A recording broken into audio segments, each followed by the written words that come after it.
50 years of silence. 50 years of sitting in the back row like unwanted guests at a party they were never truly invited to. Ambassador Rosa Delgado had counted every insult, every sneer, every dismissive wave of a four-armed Drelix hand. Today would be no different. The Galactic Council chamber stretched before her like a theater built for giants. Hundreds of species filled the curved seats that rose toward a ceiling of living crystal. The Drelix sat at the center, their silver skin catching the light, their four arms folded in that particular way that meant they considered themselves above everyone else. The Vorthani floated in their water spheres. The Kellish clicked their mandibles in private conversations. And humanity sat in the corner, in seats designed for a species half their size. Rosa stood when the speaking light activated above her delegation. The chamber fell quiet, but not out of respect. They quieted the way people quiet when something amusing is about to happen. The Human Coalition requests, Rosa began, keeping her voice steady, formal recognition as full voting members of the Galactic Union, with all associated trade rights and military cooperation agreements. Laughter. It started with the Drelix and spread like a wave across the chamber. The sound bounced off the crystal ceiling and returned multiplied. High Counselor Vareth of the Drelix rose, all 8 feet of him, his four arms spreading in a gesture of mock welcome. Our little friends from the poison world speak again. How delightful. His translator gave his words a pleasant tone that his actual voice did not carry. Perhaps next they will ask us to make their planet smell better. More laughter. Rosa had prepared for this. She always prepared for this. The Human Coalition has maintained peace within our territory for 40 years. We have developed faster-than-light travel independently. We have established 17 colony worlds. We meet every requirement for full membership. You meet the requirements on paper, Vareth said, examining his long fingers as if bored. But membership requires the ability to contribute to galactic security. Tell me, Ambassador, what could humanity possibly contribute? Your species has been in space for barely 2 centuries. You have no significant fleet. Your soldiers have never faced a real enemy. He leaned forward, all 4 hands pressing against his speaking platform. You are children playing at civilization. Before Rosa could respond, the chamber doors burst open. A Kellish messenger rushed in, its 6 legs carrying it faster than dignity would normally allow. It spoke rapidly to the council chair, and the laughter died. The chair, an ancient Vorthani floating in a sphere of purple liquid, addressed the chamber. The hollow swarm has been detected in Sector 7. They have consumed 3 colony worlds in the Outer Rim. All species are advised to recall their fleets and prepare defensive positions. Panic replaced amusement.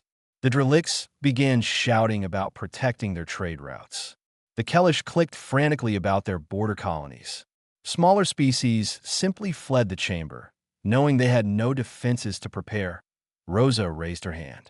The speaking light activated. The Human Coalition offers military assistance to any species threatened by the swarm. The chamber went silent again, but this time the silence carried a different weight. Then Vareth laughed. One sharp, cutting sound. Military assistance? From humans? He turned to address the full chamber. This would be like sending children with sticks to fight a wildfire. The swarm has consumed civilizations older than humanity's first cities. What could your little soldiers possibly do? Other delegates joined his laughter, though it sounded nervous now. Forced. Rosa said nothing more.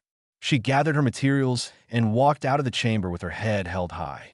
Behind her, the galaxy's great powers argued about who would protect whom, each species looking out only for itself. 3 hours later, Rosa sat in a secured room aboard the human diplomatic vessel.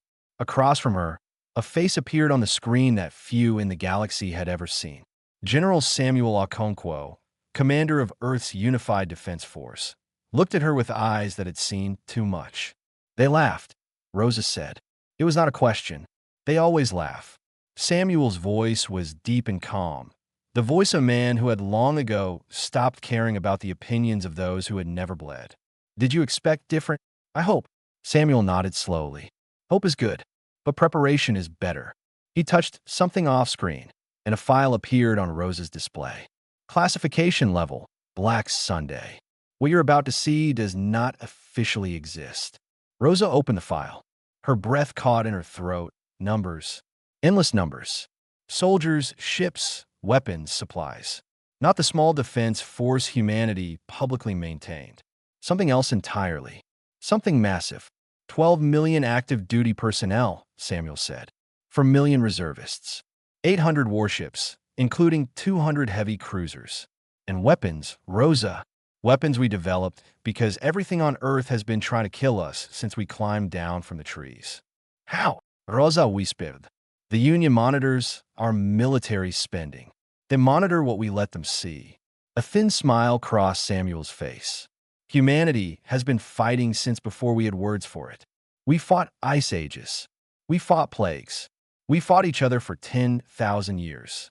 Did the Driliks really think we forgot how? Rosa looked at the numbers again. Why haven't we used this? Why let them treat us like nothing? Because strength displayed is strength measured. Strength hidden is strength unlimited. Samuel leaned closer to the screen. The swarm is coming, Rosa. They will consume the weak and challenge the strong. And when the galaxy finally realizes that their laughter will not save them, they will turn to look for someone who can fight. He smiled, and there was no warmth in it. And we will be ready. The children were singing when the sky turned black. New Adelaide had been a paradise once. Green fields stretched toward purple mountains. Rivers ran clean and cold through valleys where human settlers had built their simple homes.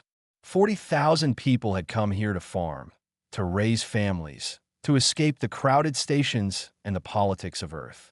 They wanted nothing more than peace. The hollow swarm did not care what they wanted.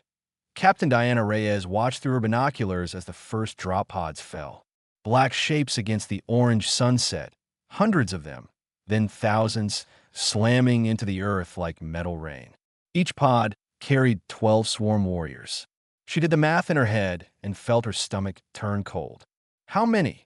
Asked Sergeant Pablo Vance, crouching beside her on the ridge. 15,000. Maybe more. Diana lowered the binoculars. We have 200. Pablo was silent for a long moment. He was 63 years old, retired from 3 wars, called back to service when humanity needed every soldier it could find. His hands were steady, but Diana saw the way he looked at the distant colony where civilians were rushing toward the evacuation point. Transports won't arrive for 3 days, he said. I know, so we hold for 3 days. Yes. Pablo nodded, as if this was the most reasonable thing in the world. I'll tell the others. Diana watched him go, then turned back to study the enemy. The swarm warriors were emerging from their pods now, standing upright on 4 legs, their upper bodies armed with bone blades and acid spitters. They moved like insects, quick and mindless, following the chemical signals of their hive commanders.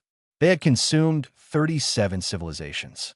They had never been stopped, but they had never fought humans. The first attack came at midnight. 3,000 warriors swarming up the main road toward Colony Center. Diana had positioned her soldiers in the trees on either side, waiting in complete darkness. The swarm had thermal vision, motion sensors, chemical detection. What they did not have was any concept of an ambush. Humans had invented ambushes before they invented writing. The explosives went off first, buried in the road, turning the front ranks into scattered pieces. Then the gunfire started, coming from everywhere and nowhere, soldiers firing 3 shots and moving before the swarm could locate them. The warriors charged toward muzzle flashes that were already gone. They found empty positions and tripwire grenades. By dawn, 800 swarm warriors lay dead. Diana had lost 11 soldiers. On the Drelix observation vessel hovering in high orbit, Counselor Mirren watched the footage with growing disbelief.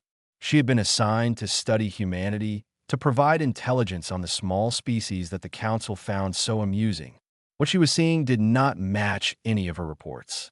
This is impossible, she said to her aide. They are outnumbered 75 to 1. They should have been overrun in the first hour. Her aide, a young Drelix who had never seen real combat, shifted uncomfortably. Perhaps the swarm warriors are defective. The swarm does not produce defective warriors. Mirren leaned closer to the screen, watching a human soldier emerge from a hole in the ground, shoot a warrior in what passed for its head, and disappear again before its companions could react. These humans, they fight like they were born for this. On the ground, Diana had no time to appreciate her success. The swarm adapted. They always adapted. The second wave came from 3 directions at once, using their dead as shields against the explosives. Her soldiers fell back to the secondary positions, then the third, trading ground for time. Private Grace Pemberton, 67 years old, held a narrow canyon pass with nothing but a rifle and her patience. She had been a sniper in the Amazon insurgency, then the Arctic collapse, then the Mumbai siege. She had learned to wait. The swarm warriors came through the canyon in single file, the only path available, and she dropped them one by one for 11 straight hours. Sergeant Darius Webb had lost his left arm in the European fracture. He had learned to reload one-handed, to fight one-handed, to survive one-handed. When his position was overrun, he triggered the grenades strapped to his chest and took 40 warriors with him. Corporal Yuki Tanaka had spent 10 years in a monastery after the water wars, trying to find peace. She found something else instead. She led a squad of volunteers on a night raid into the swarm's landing zone, destroying their supply pods and vanishing into the darkness before the warriors could respond. 3 days. 72 hours of constant fighting. No sleep, no rest, no mercy. The colonists evacuated in waves. Transport ships lifting off under fire. Children pressed against windows watching the flashes of battle below. When the last transport cleared the atmosphere, Diana called the retreat.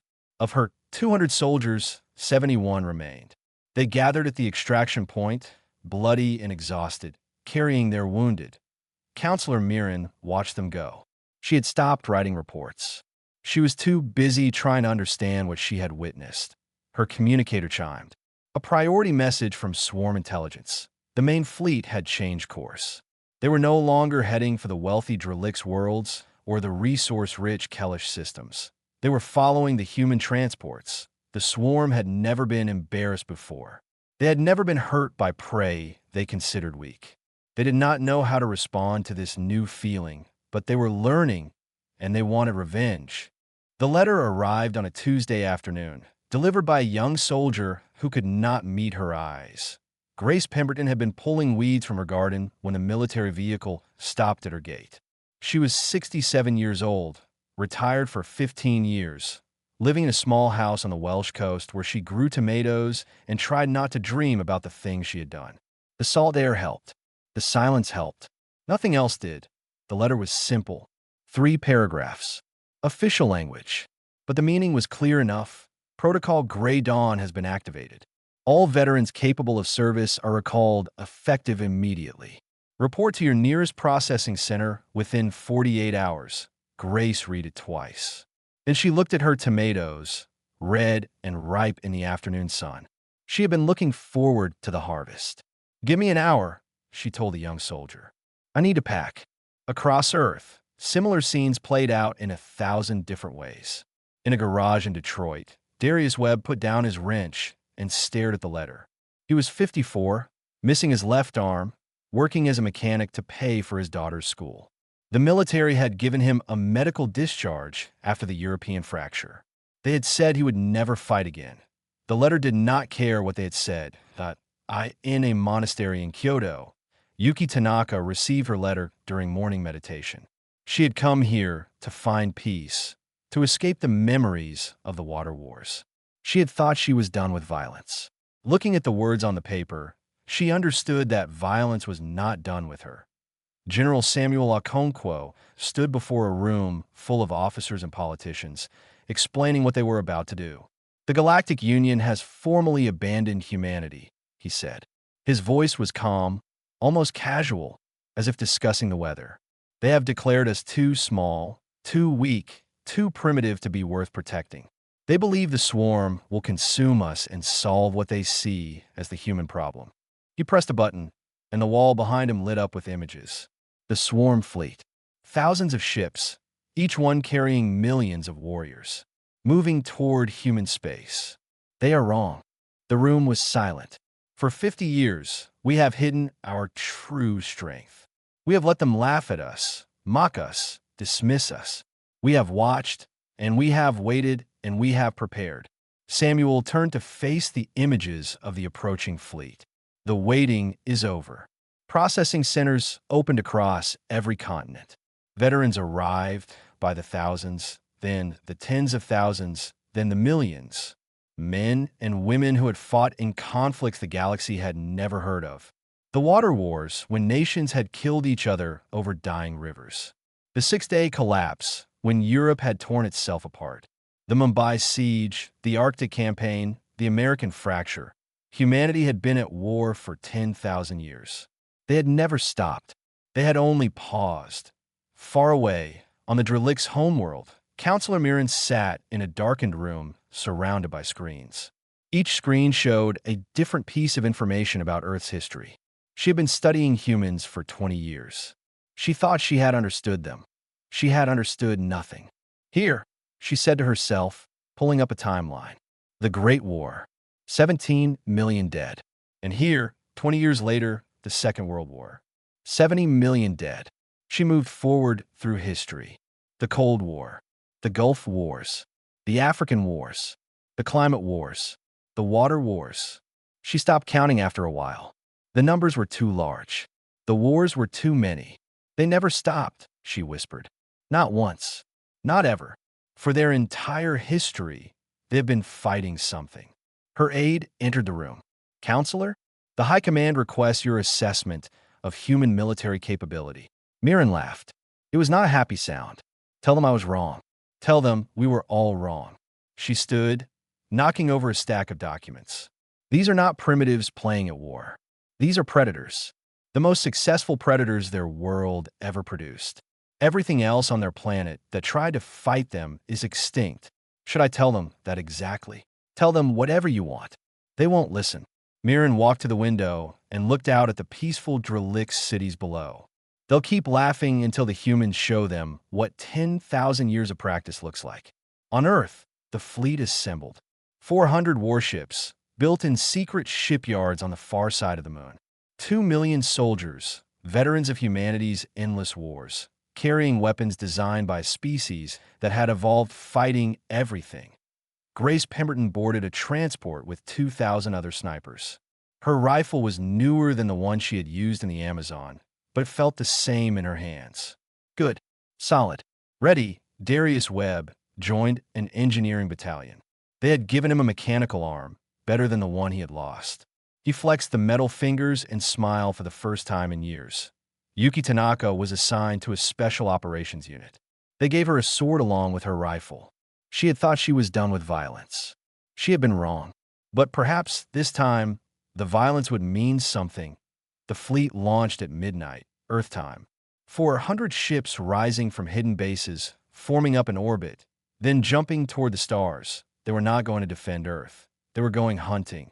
Counselor Mirren sent one final message to the Drelix High Command, marked urgent, marked critical, marked please for the love of everything sacred listen to me. IT said, we have made a terrible mistake.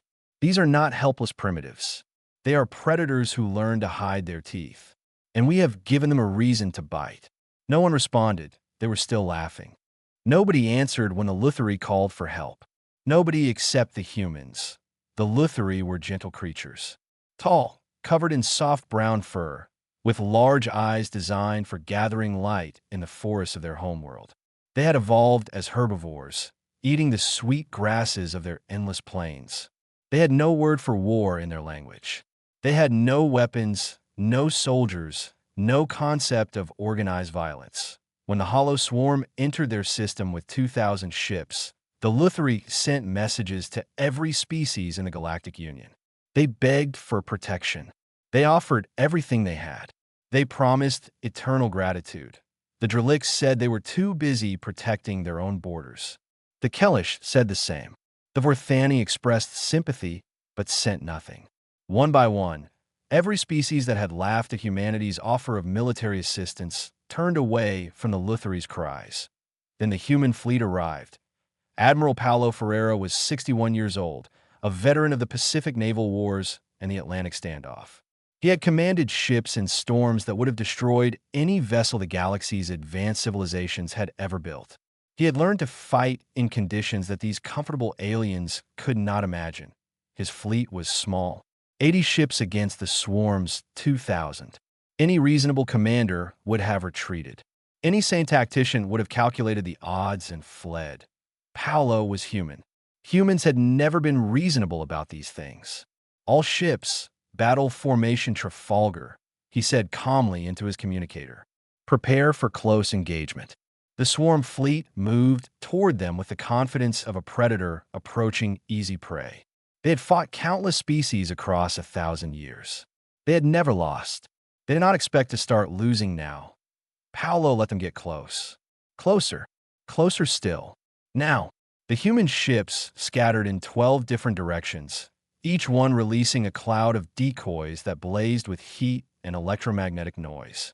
The swarm weapons locked onto the false targets, wasting their first volleys on ghosts. In that moment of confusion, the human ships struck from every angle at once out on the planet below. Colonel Wei Sung watched the space battle through a tactical display while her soldiers dug trenches around Lutheri population centers. She was 58, a veteran of the Asian theater and the Himalayan campaign. She had learned to defend positions against overwhelming odds. They're landing drop pods on the northern continent, her aide reported. Expected. How many? Preliminary count. 500,000 warriors. Wei nodded as if this was perfectly normal. We have 20,000 soldiers. That's one of us for every 25 of them. If a face odds. A Lutheri official named Pastoral Helper Soma approached her position. Soma was young by Lutheri standards, barely 30 years old, responsible for a village of 2,000 civilians, including 300 children in the local nursery. Colonel, Soma said, her voice trembling, why are you here?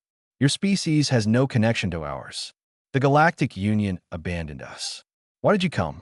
Wei looked at the gentle creature for a long moment. Because someone had to, but you'll die here. Your soldiers, your ships, your people. You will die for strangers. Yes. Wei turned back to her tactical display. That's what soldiers do. Now, please, get your people to the shelters. We'll handle the rest. The battle raged for 3 days and 3 nights. In space, Paulo's fleet danced between swarm formations, striking and retreating, never staying still long enough to be caught. His ships died one by one, but each one took a dozen enemies with it on the ground. Wei's soldiers held lines that should have been impossible to hold. They fought in trenches and tunnels, in ruined buildings and open fields. They fell back when they had to and counterattacked when they could. They died in numbers that would have broken any other species, but they did not break. Grace Pemberton found a position overlooking the main valley approach. She had her rifle, 300 rounds of ammunition, and all the patience in the world. For 11 hours, she held that position alone, dropping every warrior that tried to pass. When they finally overwhelmed her, she triggered the explosive she had strapped to her chest. The swarm lost the valley approach. Darius Webb led an engineering team under fire, repairing damaged defense systems while warriors swarmed around them. His mechanical arm proved useful for things its designers had never intended. When a warrior broke through the perimeter, he killed it with a welding torch.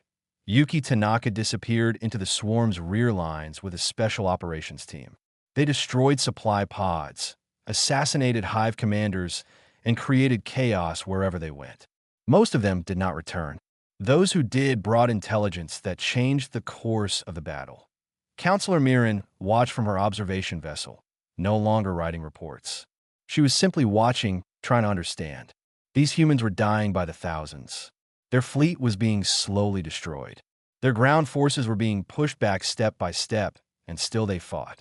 Why? She asked aloud, though no one was listening. Why do they keep fighting? They must know they cannot win. But on the 4th day, something extraordinary happened. The swarm fleet retreated. For the first time in 400 years of conquest, the hollow swarm withdrew from a battle they had not yet won. Their losses had been too severe. Their warriors had been too depleted. The prey had bitten back too hard. Across the galaxy, billions watched the news feeds in stunned silence. The humans had done the impossible. And now, everyone wanted to know, could they do it again? The silence in the council chamber was absolute. No laughter, no whispers, no clicking of mandibles or rustling of wings. Just silence, heavy and thick, as Ambassador Rosa Delgado walked to the speaking platform. She looked older than she had 3 months ago. There were new lines around her eyes, and her hair had turned gray at the temples. She had spent those months visiting hospitals full of wounded soldiers, writing letters to families of the dead, watching humans die for species who had mocked them. Now she stood before those same species, and they could not meet her eyes. The Human Coalition, she began, her voice steady, has come to offer assistance. High Counselor Vareth of the Drelix rose slowly from his seat. He did not smile. He did not make jokes.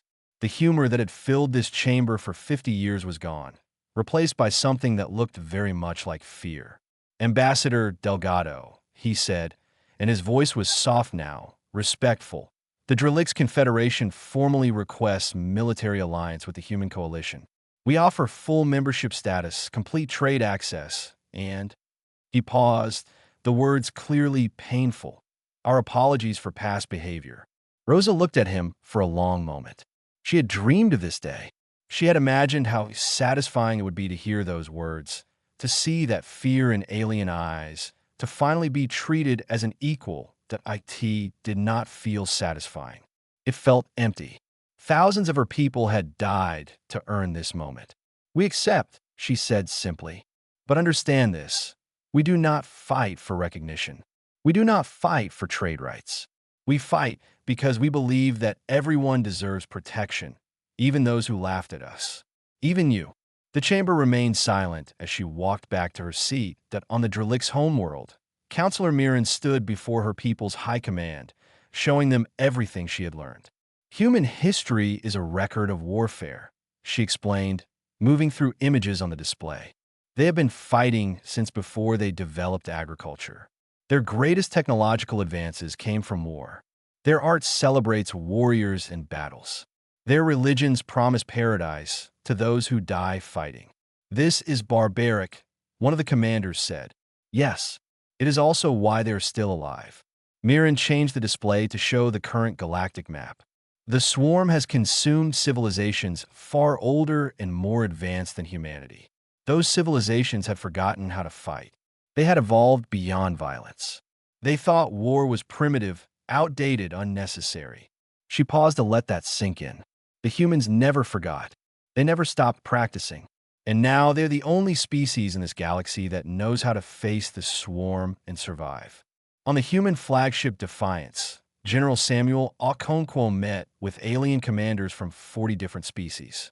It was the strangest gathering in galactic history. Creatures who had never shared a room now sat together, united by desperation. The swarm is heading for the Nexel Archive, Samuel said, pointing to a holographic map. This facility contains the cultural records of 600 civilizations. Art, music, literature, history.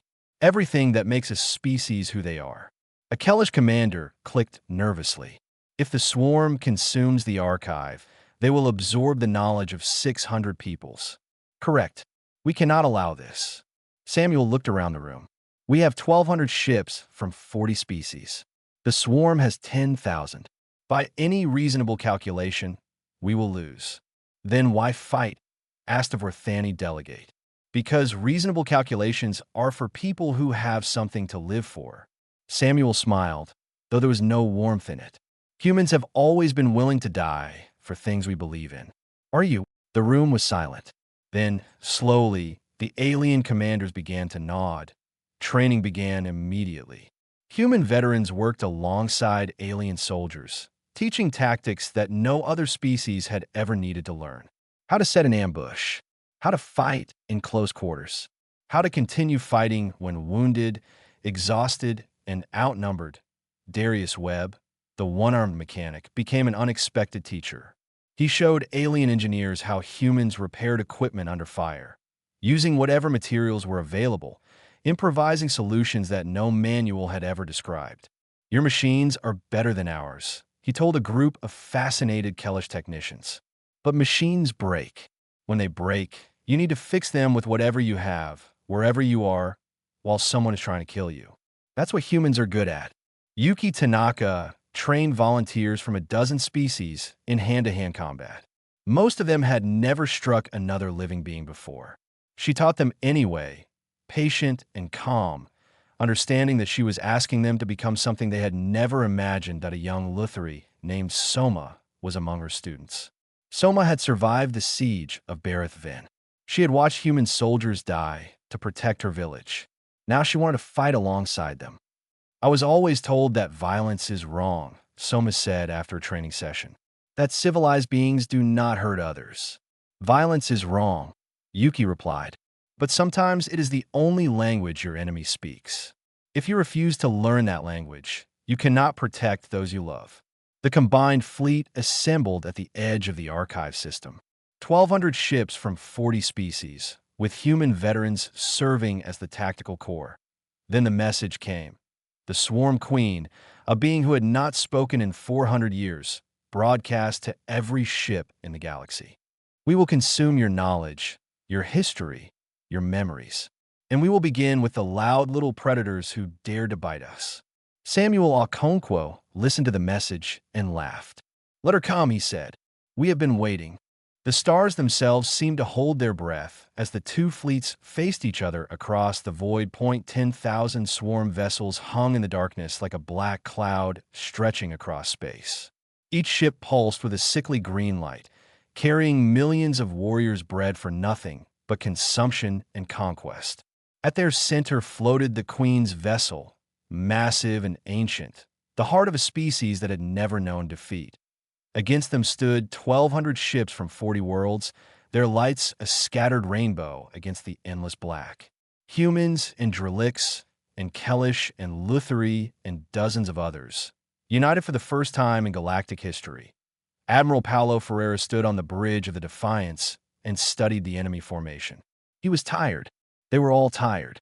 But tired was a familiar feeling for humans. They had fought tired before. All ships. This is the Admiral, he said into the fleet-wide channel. Remember why you are here. Remember what we are protecting. And remember that every species watching this battle will tell stories about what happens today. Make sure they are good stories. The swarm attacked. Space erupted into chaos. Beams of energy and clouds of missiles filled the void between the fleets. Ships died in brilliant flashes. Warriors launched from their carriers in swarms of smaller craft, seeking to overwhelm and consume. Paulo had expected this. He had planned for this. All groups, execute pattern Waterloo. The combined fleet split into 3 sections, each one targeting a different part of the swarm formation. Human ships led each group, their veterans guiding the less experienced alien crews through the confusion of battle. On the archive itself, Colonel Wei Sung led ground forces through corridors older than human civilization. The swarm had already landed thousands of warriors inside, seeking to consume the knowledge stored within. Wei's soldiers fought them room by room, corridor by corridor, paying for every meter in blood. Counselor Mirren commanded a Drelix carrier group in the space battle. She had never fought before. Her species had not fought in centuries. But she had studied humans long enough to understand one truth. Some things were worth dying for. All Drelix vessels, follow the human formation, she ordered. Do what they do. Fight how they fight. Today we learn what our ancestors forgot. Captain Diana Reyes led a strike team through the archive's deepest levels, heading for the central chamber where the Swarm Queen had established her command post. They fought through waves of warriors, losing soldiers with every advance. Darius Webb was among them. His mechanical arm was damaged, sparking and malfunctioning, but he kept fighting. A warrior tore into his side, and he killed it with a knife before collapsing against a wall. Keep going, he said to Diana, blood on his lips. I'll hold them here. She wanted to argue. She wanted to save him. But she was human, and she understood sacrifice. Make it count, she said. He smiled. Always do. Diana led her remaining soldiers deeper into the archive. Behind her, she heard Darius's final battle. Explosions, gunfire, and then silence. Yuki Tanaka guarded the flank, her sword in one hand and rifle in the other. She had come to this war seeking purpose, and she had found it. When a group of warriors tried to cut off their retreat, she held them alone for precious minutes. Go, she told the others. Find the queen. End this. They went. Yuki stayed. Diana reached the central chamber with only 5 soldiers remaining. The queen waited for her there, a massive creature of chitinous plates and cold intelligence. Around her stood 100 of her elite guards, the most powerful warriors the swarm had ever produced. Little predator, the queen spoke through a translator device, her voice ancient and cruel. You have come so far to die. Diana looked at the creature that had consumed civilizations, that had ended entire species, that had brought the galaxy to its knees. We have a saying on my world, Diana replied. Everyone dies. Not everyone truly lives. She raised her weapon. You asked why we fight. It's because we have always had to. Everything on our world tried to kill us. We survived. You're not special. You're just next. The final battle was brief and brutal. Diana's soldiers fell one by one, but each one took guards with them.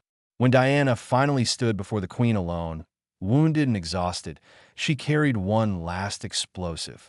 You cannot kill me, the queen said. I have lived for 1,000 years.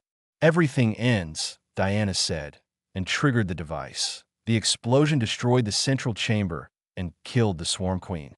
Without her guidance, without her control, the swarm fleet fell into confusion.